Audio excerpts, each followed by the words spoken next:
Hello. So several of my students have asked me for some tips and suggestions in taking melodic dictation. So I thought I would just kind of walk you through the process and include a couple suggestions. So now it's time for fun with dictation. Yay! Okay, first thing you want to do is prepare your page. You want to make sure that while you're listening, you're able to focus on what you're hearing and notating and trying to have as much stuff set up in advance will help you out.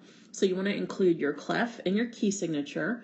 Those need to both be on every staff, as well as your time signature. And then I'm recommending you use a rhythm grid as well. So we're going to do an excerpt that's in bass clef. So I've got the clef on both lines. It's going to be in the key of E flat major. So we'll go ahead and fill in the key signature again on both staffs. 3 flats here. Okay, and then the time signature needs to go only at the very beginning. So we'll be in 4/4, and we're going to have 4 measures. So let's go ahead and set up our bar lines. Don't forget, even at the ends of lines, like right here, you need to have a bar line. Otherwise, technically, this measure would continue on down here. So another bar line. And then, at the very end, we want to make sure we have a double bar line. So there's that and that. Okay, then the rhythm grid, the way this works, you set up basically 1 tick mark for each beat in a measure. So in our time signature, we'll have 4 beats per measure. So we're just going to give us 4 tick marks above the staff. Give yourself enough room so that if you have notes that go above your staff, you won't run into your rhythm grid here. Okay, and then there our page is now set up and we are ready for business. Okay, step 2, you want to establish your key and really lock in tonic. First rule of oral skills, never forget do. So we're going to hear a tonic triad spelled and then blocked, and then I'm going to recommend we actually sing a tonicization pattern. That way we'll hear our tonic triad, our dominant triad, and just kind of really hammer home in our own voices where do is. So you can just sing in whatever octave is comfortable for you. So here we go.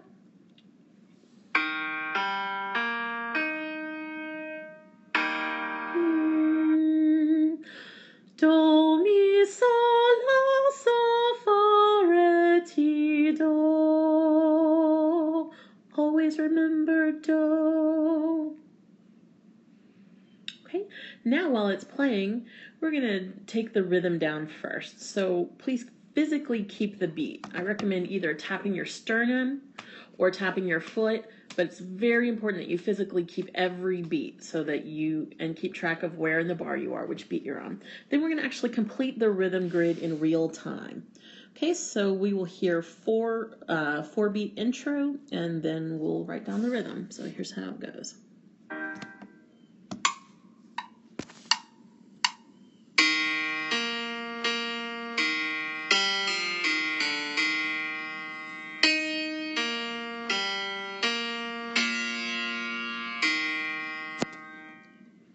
Okay, so just an explanation of what is going on with the grid here, for those of you that are new to this.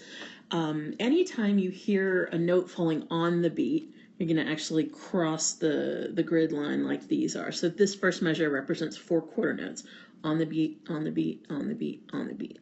When you have a note that falls off the beat, you add a dot after the beat it falls. So right here, this is basically 4 eighth notes. 1 and 2 and then the last one, I had a note that fell on beat 3, but then it held to the end of the bar, so I just crossed beat 3 and then sustained that. Okay, so basically this first 2 bars are 1 2 3 4, 1 and 2 and 3 4 held. Okay, so on the second line, again I have 4 quarter notes on the beat, on the beat, on the beat, on the beat, hold, hold. So I'll play it one more time, and then hopefully you can follow the rhythm grid here.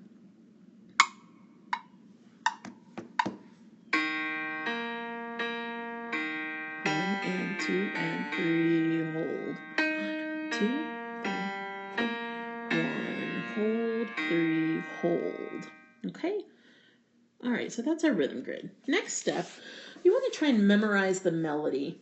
That way you can actually recall it using your inner hearing, or sometimes called silent hearing or audiation, and you're not just relying on however many times it's played. You have infinite playbacks if you memorize the melody. Then I recommend you write in the solfege syllables below. And the reason we use solfege is because it allows us to take a melody and put it in any key, in any clef. But solfege also helps us figure out the relationship between pitches. So that's why it's important to familiarize with pitch patterns and scales and thirds and so on. Okay, and then when you write in your solfege, try and line it up with the correct rhythm, the correct beat, so that you don't accidentally write it in the wrong place or the wrong measure. Okay. One more hint, try working backwards. A lot of us will remember the very end, so you may even remember how it ended. On that note. So if you are able to figure out the end and fill that in, then you can kind of fill in the gaps as we go and work backwards. Okay, so here we go. See if you can memorize the melody.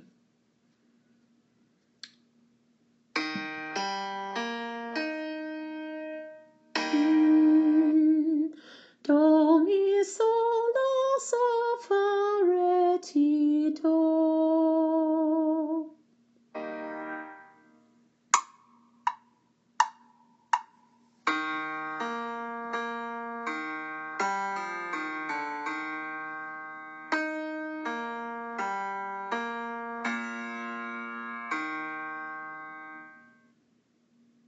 So in your own head, before you even write, try and sing it back. So we have.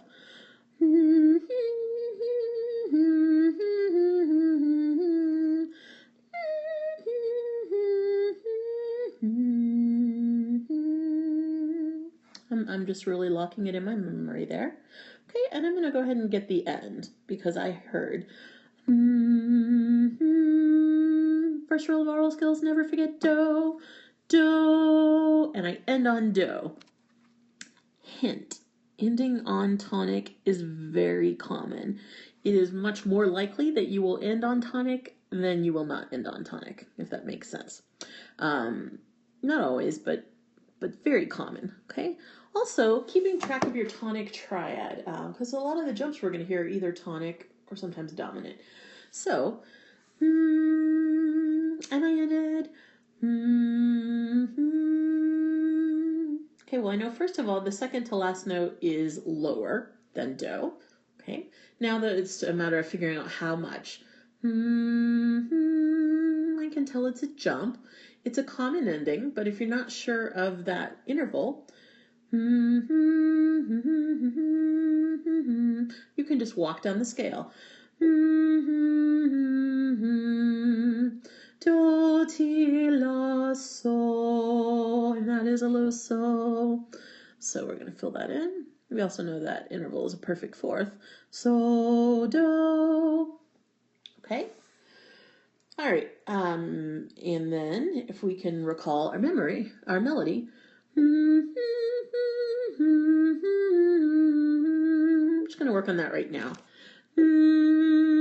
Again, I know this is do, so I'm going to mark that here, and it holds. I also have do at the very beginning, and then the end of the first measure. And then something else in between here. I know there's two notes, and they are higher, and they are the same, but I'm not sure what they are.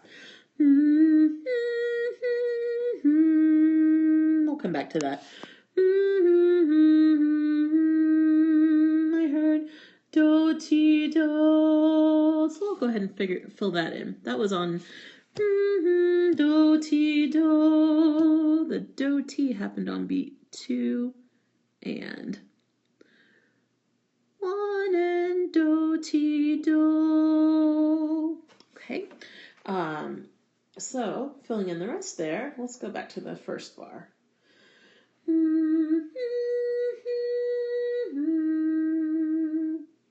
I can think my tonic triad. Do, mi, do, okay, it's higher than me. Do, mi, so, do, and that's it. Or again, I can walk up the scale. Do, re, mi, fa, sol, bum, bum, do, sol, perfect fifth. So we'll go ahead and fill that in here on beat 2 and beat 3. Do, so, do. Okay, so I know this beat right here is higher than do, but lower than so. Okay, so maybe it's re. Let's see, that would be do, so, do, re. No, but I heard do. Again, that's part of my tonic triad.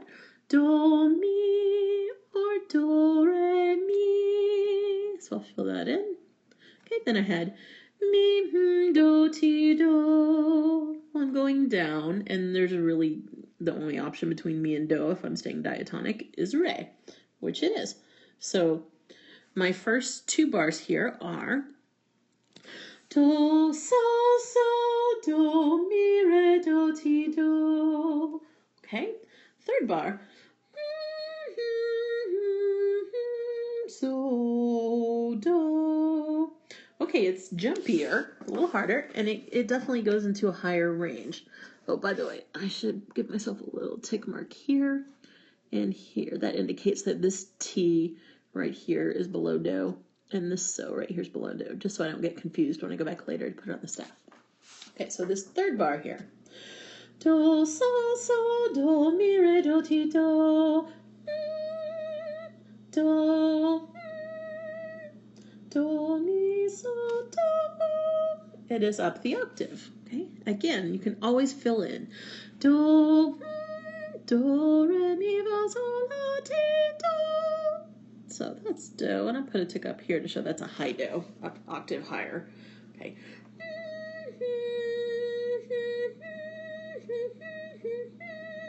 That's a perfect fourth down to so. Do, so. Is that do? Let's remember do is do. Do, re, mi, do, mi. So third beat is mi. Do, so, mi. This beat right here is the same as this one here. Do, so, mi, so, do. Again, since I put the little tick mark here showing me, I know when I'm writing this that this note and this note are not going to be on the same line or space. Okay, so again, let's sing it. So here we have do, so, do, mi, re, do, ti, do. Do, so, mi, so, do. Okay, so there is our melody written in solfege. Step 5. Now we have to transfer the rhythm and pitch to the staff. Okay, so hint. Familiarize yourself with the solfege and staff orientation in your clef and key, especially the tonic triad. Again, you want to always know where do is, both aurally and spatially, so we're writing it on the right place and we're not getting confused and starting to write things in the wrong place. So again, we're in the key of E flat in bass clef. So remember that E flat in the bass clef is either on the 3rd space, or 2 ledger lines above, or 1 ledger line below. Below. 2 above, 1 below. And then I just wrote out, I'm just kind of visualizing where each solfege member lies in bass clef in E flat. And I have do, re, mi, fa, sol, la, ti, do, re, mi, fa, sol, la, ti, do. Again, you don't need to necessarily write this out unless you just want to and you have time. But if I'm just thinking, okay, so low do is on a line. That means low, do, mi, so. Those are also on lines. Medium do is on a space, and that means do, mi, and so there are on a space. And then highest do is on a line.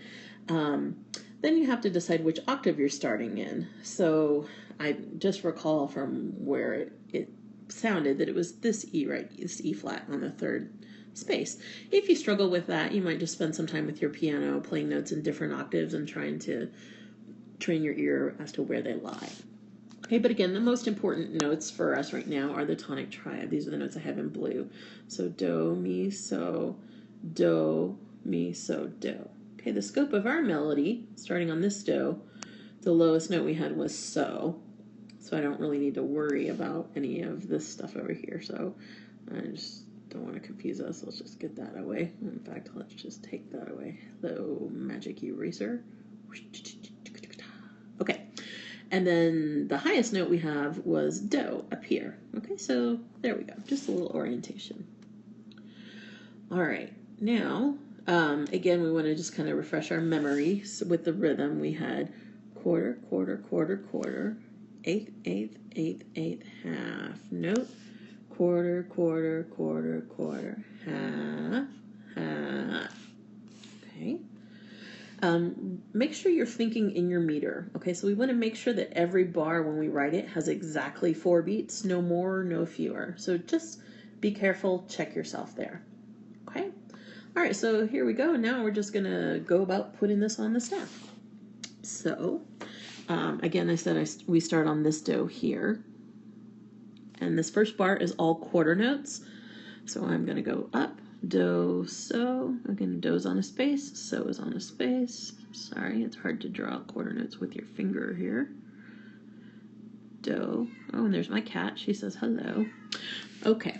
So again, all of these notes are above the third line, so the stem goes down on the left. Okay, second bar, mi, re, do, ti, do. So again, do, mi, so up here in this octave are all on spaces. So do is third space, mi is top space, and these first 4 notes, according to my rhythm grid, are 8th notes. Mi, re, do, ti. Again, I'm checking to make sure my do fell in the right place right there. I didn't accidentally skip a line or space. And then we're back to stems down. You could beam all 4 of those together if you want, but I don't feel like it. Then do, half note. And again, do I make sure I have exactly 4 beats? I have 1 and 2 and 3, 4. Very good. Okay, third measure. High do, again, my little tick mark here reminds me of that so I don't get confused. Do, so, mi, so. Okay, so, oops, I got my rhythm grid a little close to where we need to be. I should have made it higher on this page. Do, high do, so, mi, so. Again, just a little kind of visual tool. Do down to so is a 4th. 4ths are going to move if one's on a line, the other's on a space. So to mi is a 3rd. 3rds are either both on a space or both on a line. Okay. Oh, we need our stems. Okay, then finally, so the lower so half note, and then do half note. So we have an octave jump from high do to low do. So, do. Okay, so again, here's our melody. Let's make sure we're still in the right key. And, oh, cat says hello again. Okay, so we have do, so, so. Oh, look, already I see a mistake. Yeah, so this is why it's good to don't proofread there. So I can fix that. Right, kitty. I know. Okay, so do is down here. And, okay. So now let's try that again. Okay, yay, proofreading. Do, so, so, do, mi, re, do, ti, do. Do, so, mi, so, so, do. And that's how we do melodic dictation. Yay! The end. Thank you for watching, and happy practicing.